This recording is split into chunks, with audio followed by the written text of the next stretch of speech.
Hi, I'm Sean Canning, Principal Architect at 1070 Architecture, and today you're watching the Design Rewind video series we've created. This is basically a look back at some of my earliest projects as a licensed architect in San Diego County. As usual, this video is going to be three parts. First, I'm going to introduce the client brief. Then I'm going to do an in-depth breakdown of the design and why the design ended up looking the way it ended up looking. And finally, I'm going to conclude with what happened with the project and what happened with the clients. So let's get started. Today we're going to be looking at the Dovetail residence.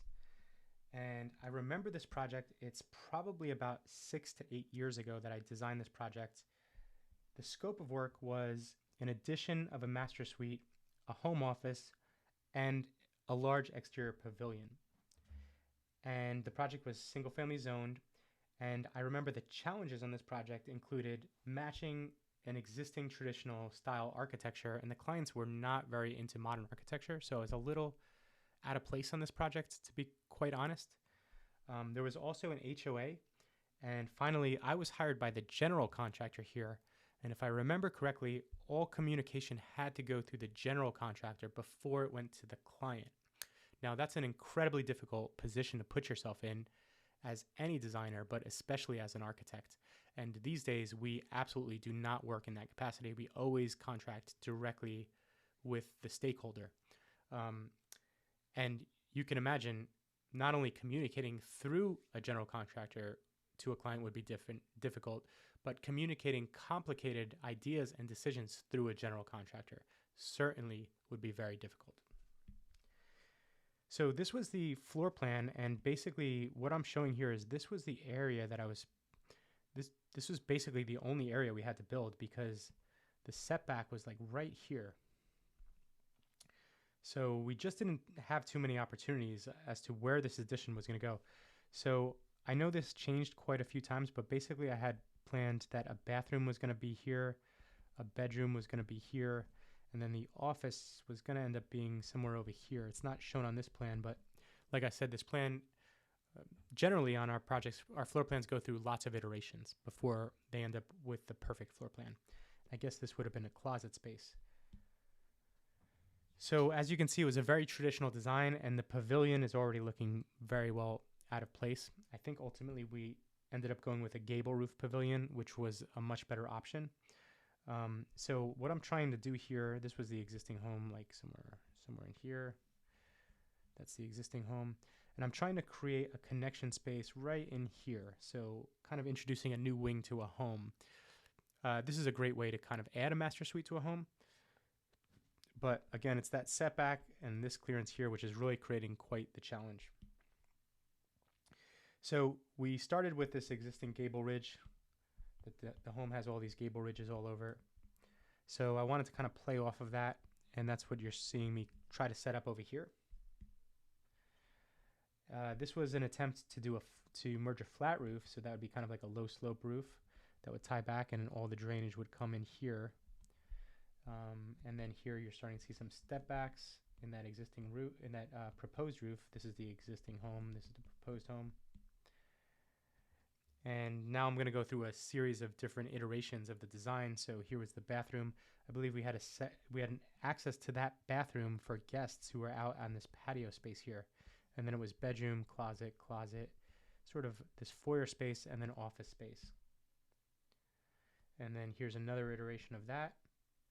Here's another iteration of that. We're starting to kind of create some sort of symmetry here over this. Office window gets treated a little different. We have a private entrance for the office in case the homeowner had some clients that needed to come directly into the office. And here's some elevations of how that would look. So the side elevation, see here, we went to the gable roof, which actually works a lot better. And then a series of gables here for that addition. I think that was basically what we started with in the front here. But we added this as part of that addition.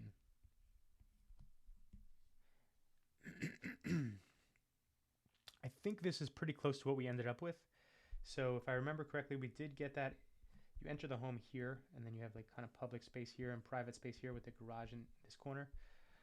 So we were going to enter this new suite here. You have your office, which could also be used as a bedroom. Minimum size of the bedroom is 70 square feet. So whenever possible, if you can design your offices to be bedrooms, you might end up with a higher resale because the next user may not need an office, but they might need an extra bedroom. So offices and bedrooms, they're basically the same thing. Here's the master suite. And then we have a closet over here. We can come this way into the bedroom. So, you know, you can see that axial relationship that I'm always trying to set up.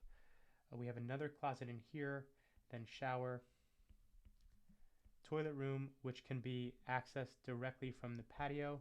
So your guests actually would use your master bathroom. It's a little bit of an awkward option, but the other bathroom was, I think, so far over here that it just did not make sense because people would have to come into the house.